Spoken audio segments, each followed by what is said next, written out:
Welcome into another episode of the UCLA Bruins Insider Podcast on Sports Illustrated. I'm your host, Tom Cavanaugh, your UCLA Bruins Insider.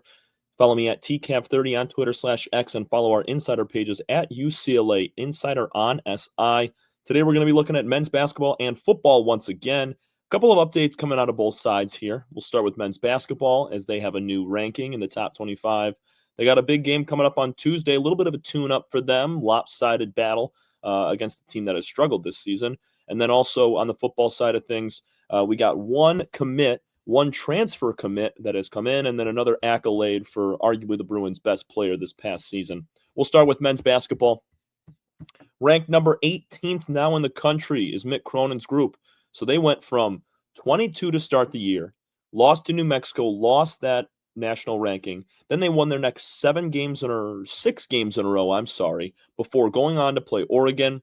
They take down Oregon. They become ranked again at number 24. And then they go on the road and beat the Arizona Wildcats in their home state. They become the 18th top team in the country inside the top 20. Great stuff for UCLA as they continue to, really polish up the things that they have struggled with early in the year in their lone loss to New Mexico and are playing great basketball. I mean, one of the best defensive teams in the Big Ten, but that's what you expect from Mick Cronin's group. I mean, he is going to put a huge emphasis on his guys' ability to play defense, and they've done such a great job of it, averaging over 15 turnovers, forcing those turnovers, not giving them up, not enough can be said about what this team has been able to do, bouncing back after an early loss and just, putting together 8 straight wins. You take down a team in Washington, not a slouch of a program with a new head coach coming over who has been very successful. You get to take down Oregon, handing them their first loss of the year after they knocked off Alabama, Texas A&M, and the likes. And then you go into Phoenix, Arizona in an NBA gym, and you go and take down the Arizona Wildcats in a comeback where you were trailing by 13 points with 10 minutes to play. I mean, that's a top 20 team if I've ever heard one right there. UCLA hit some big shots down the stretch. Tyler Bilodeau, Sky Clark and company, Kobe Johnson, those guys were clutch in this latest game, and they're going to need to put it on display one more time. They're taking on Prairie View A&M. They have 3 non-conference games. I know we talked about this yesterday, but 3 non-conference games before they get into full-on Big Ten play for the rest of the year. That starts on January 4th against Nebraska. But this is going to be a lopsided matchup on Tuesday. They're going to take on Prairie View A&M, who is 1-8 on the year. Bruins are 8-1, or 9-1, So very, very different. Prairie View coming out of the SWAC conference as well.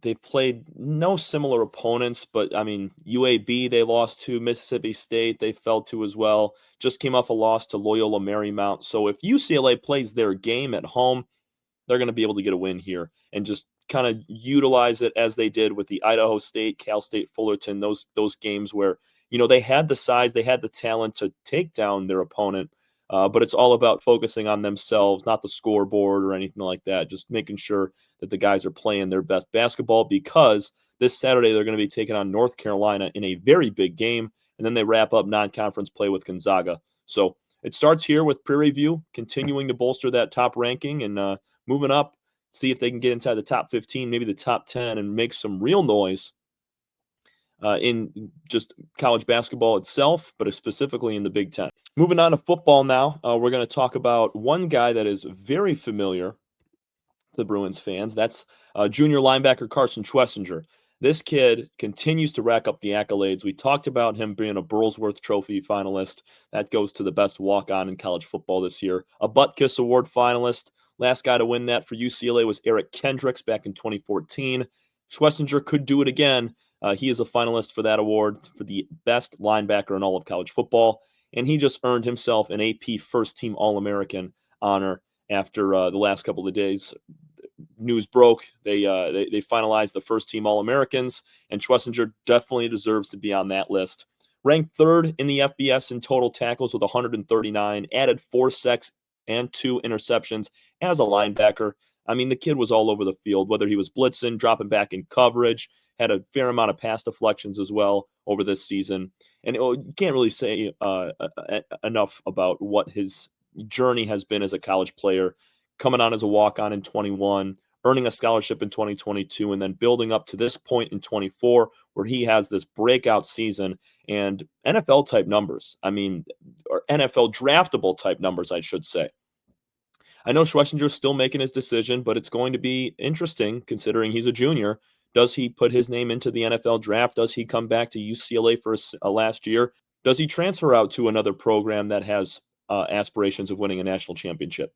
Not quite sure at the moment, but I mean, the Bruins are lucky to have him and lucky to call Schlesinger an AP first team All American. He is the 91st to do it in the history of the Bruins program. So, congratulations to Carson. That is a major, major award going first team All American.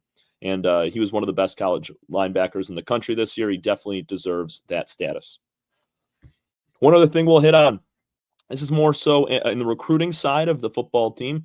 Looking at Ben Perry, grad senior safety out of the Louisville Cardinals program. And he played 4 years there. He's got one more year of eligibility, and he's going to be using that in Westwood at the Rose Bowl in Pasadena.